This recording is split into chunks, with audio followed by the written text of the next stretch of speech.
Let's talk endgame for solo queue. This video is based on my experience climbing to top 10 multiple times in solo queue. You may not agree with everything I say in this video, and that's okay. However, this was a hard video to make since making a how to win video, simply put, is impossible. You see, PUBG is a very situational game. Every single move you make will most likely change and determine the outcome of your game. However, in this video I will be showing you different strategies, 2 different clips of how I played the end game in the end of this video, and then some tips on how to play the end circles. Different methods you can use with the shit shacks, bushes, other fun stuff. We will not have focus on early game, that's an entire different subject.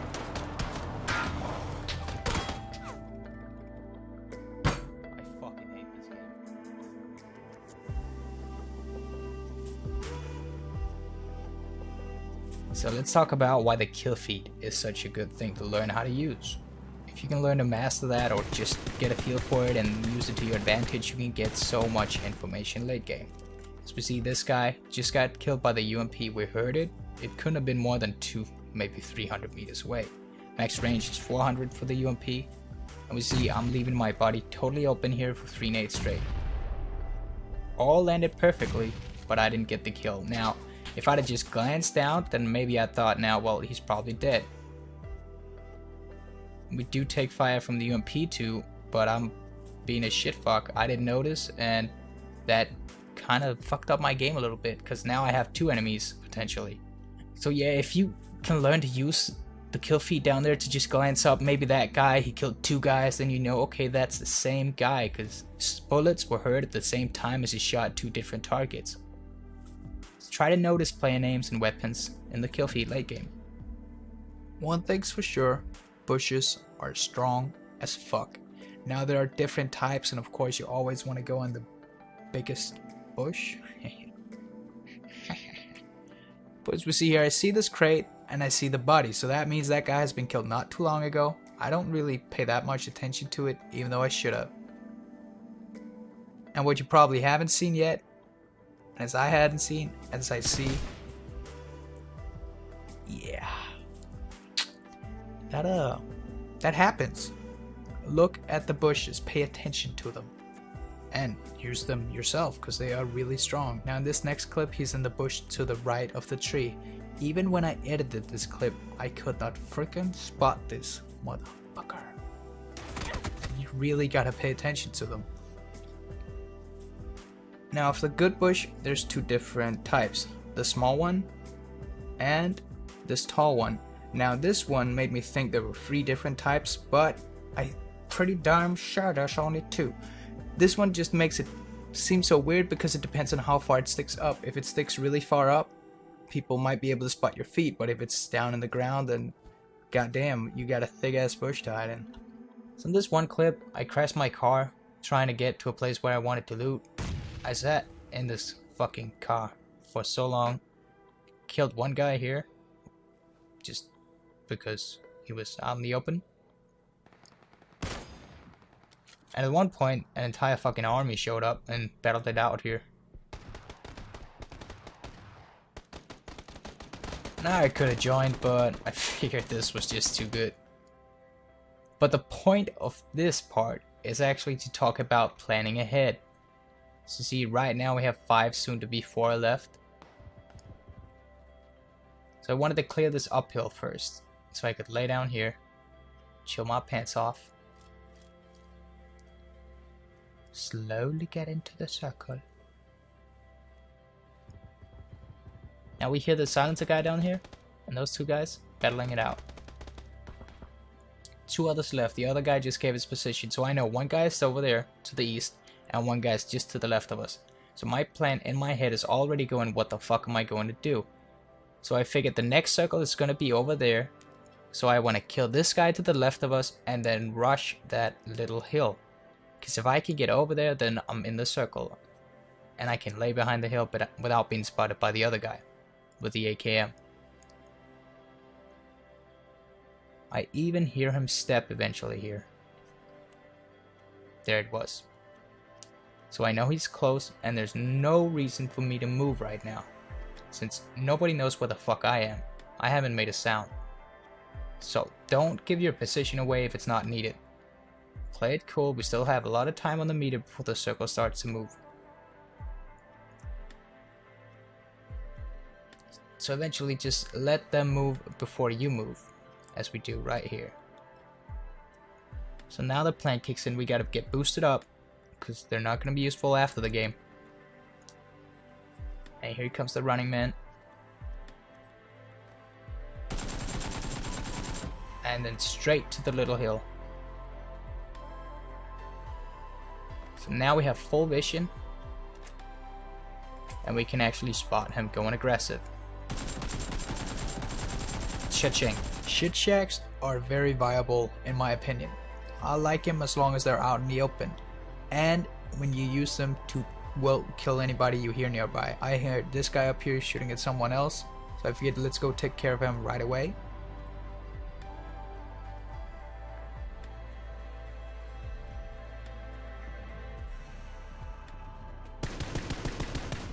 After that, back to the shit shack, chillax, all cool. Now I do only go in them if they're in the open and I can spot everywhere around me, and I prefer them over houses because I can cover every angle. From a house you cannot always cover every angle, but you can hear people stepping outside. But I personally prefer the shit shacks over houses. So for this next part I have two different endgame scenarios of how I played it differently. Now I would have taken a third with the vehicle, but it's such a different way that you play it with a vehicle every single time. So instead I have one on foot and one where we pretty much stay within the center of the circles. In this example, we landed up there, had no vehicle available, got looted up a little bit, and started running. When I don't have a vehicle, I want to get to the center of the circle as soon as possible. Maybe get a vehicle on the way, but I just couldn't find any, except for this boat. So what we did was grab this boat and sail our way to freedom. Now boats are a bit dangerous to use, especially in these close quarter waters, because you're not that hard to hit compared to out in the ocean. They're more viable to use there in my opinion. So basically the plan is to just go all the way into the city and just hope that we find a car or maybe get some more loot, because right now I'm pretty shit on loot. So after a good way of boating, sailing, we get to the city.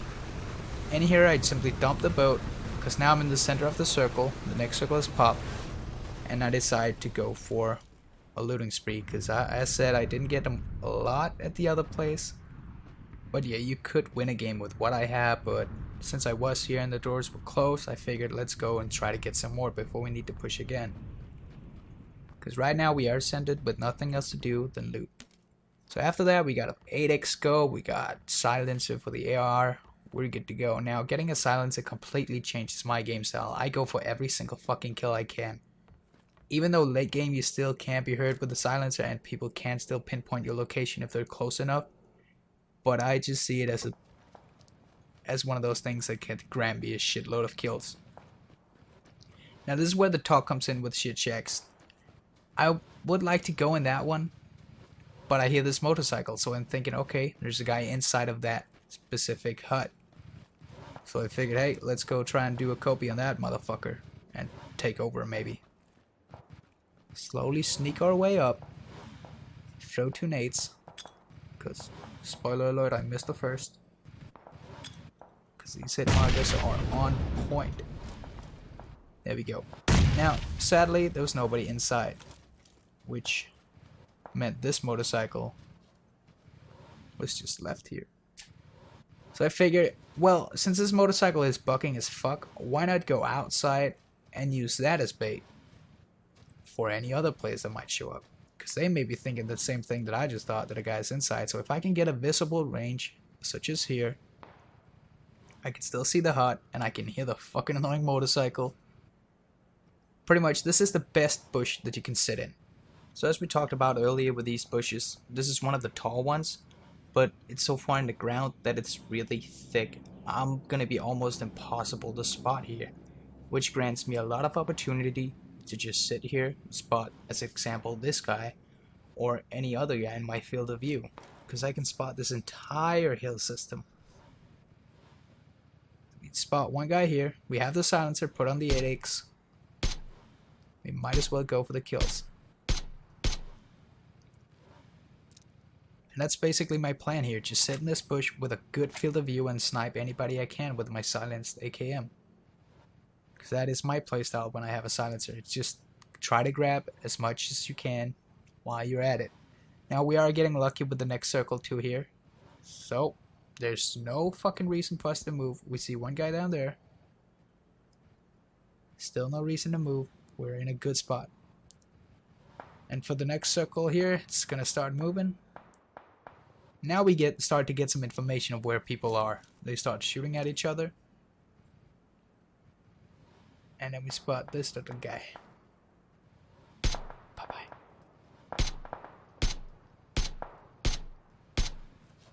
There we go.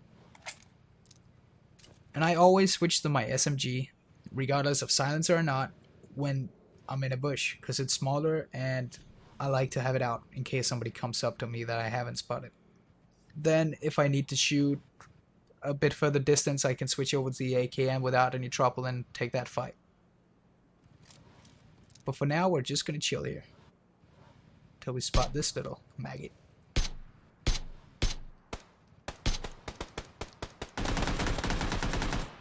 See, two other guys that close to us. Now, we know where this guy is because we just heard the silencer. That was an AR silencer about 100 meters out. No issue hearing where it was. So silences does not make you a king late game. However, SMG silences can only be heard from 100 meters out, so he would have been completely silent with one of those. So think about that if you have two types of silences, as I do, even though I use the AKM. And still no reason for us to move, so we might as well just boost up. And now we see this guy. And I'm pretty sure he sees us too, but yeah.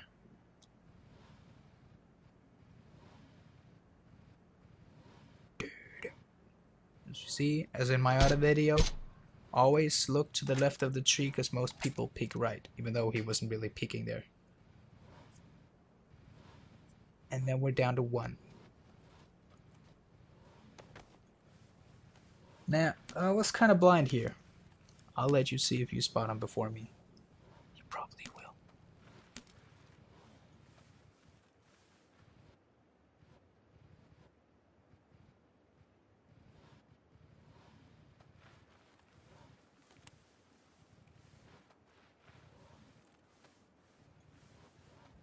I'm busy looking at every other tree in the distance.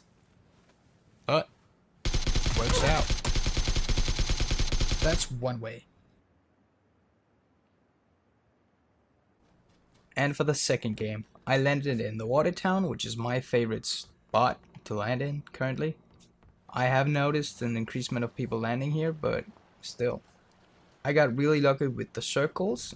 They just kept popping up, so I figured, well, I have loot now, so let's just go up here and wait. Because this is to show an example of just how to go for the win, the late game circles with no impact on hunting players or any of that fun stuff. See here, we did have a silencer too, so we were able to pull some plays that we otherwise wouldn't have.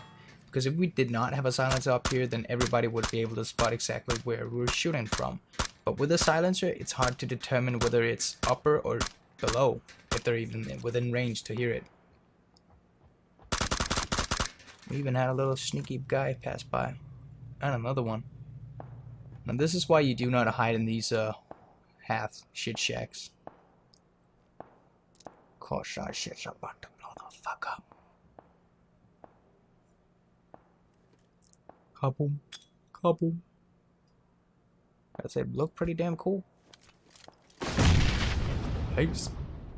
So yeah, from this tower with the silencer, I was able to get quite a few kills, and here in the next circle too, I'm good to go. Now, it is worth the notice that I did not win this game, but I feel like it's important to not only show the winning games, because yeah, sure, some guides do that, but you will not win every single game that you play. It's just that simple. So instead, take an example as this one where I can say, well, this is what we should have done differently.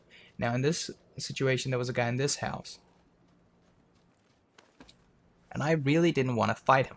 Because if I fight him now, well, he's going to hear me into the building without doubt. And I know there's a guy on this hill behind me too. So instead, I choose to lay here and just stay here. Now throughout this time, the guy's moving around a little bit. He starts shooting and actually ends up, when pushing out of the house, to get himself killed, which leaves me an open area. As we see here, when we skip a little bit in the clip, he's gonna start to push out. Got himself killed. Too fucking bad. Now this means that we know there's one guy in front of us and one to the right of us. Planning ahead, I want to go to that hill and hide behind, but that means that I'm gonna have to challenge 1 or 2 guys at least. There we get the first. Start looking for the second. We know he's somewhere around to the right. Could be more on the hill too.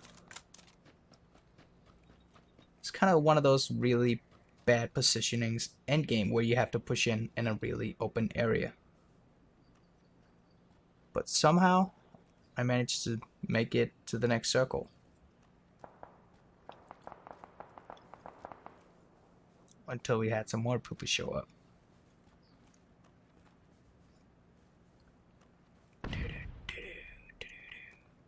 Now this next circle is really bad for us.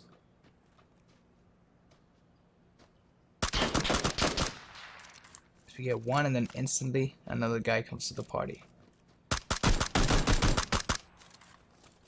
This is where you probably want to have it on auto instead of that click, click, click, click, tap, tap. So one other guy left, and in my head I just couldn't figure out how to push this guy. Because I had a feeling that he was going to be to the south, southwest, or all the way to the west. Now, how do we get down from here? What I probably should have done and didn't do is just to run down. Try to get the guy to shoot at me and then hopefully pick the battle and win. What I did do was this. Completely open, very stupid move. I should have run out in the open and try to get the fight. That's it. He's over there behind the hill to the south of us. And by crawling, I gave him a free headshot. Rather take the fight. If you have to push such an open spot with nothing to hide behind, run out into the open instead. Because then they probably will miss 1 or 2 shots and you'll have at least a chance of redeeming yourself. Thank you very much for watching, guys and girls. Leave a like, comment, subscribe if you haven't subscribed yet. Let's grow this community and feel free to join the Discord and let's play some games. We're starting to grow the Discord pretty rapidly, which is freaking awesome. Anyways, later today probably there'll be a video out regarding my graphic settings. Apparently a lot of people are asking about it. There's really nothing that special to it, but I'm gonna do a video on it anyway, just to reference that for the more people asking about it. Have a nice day.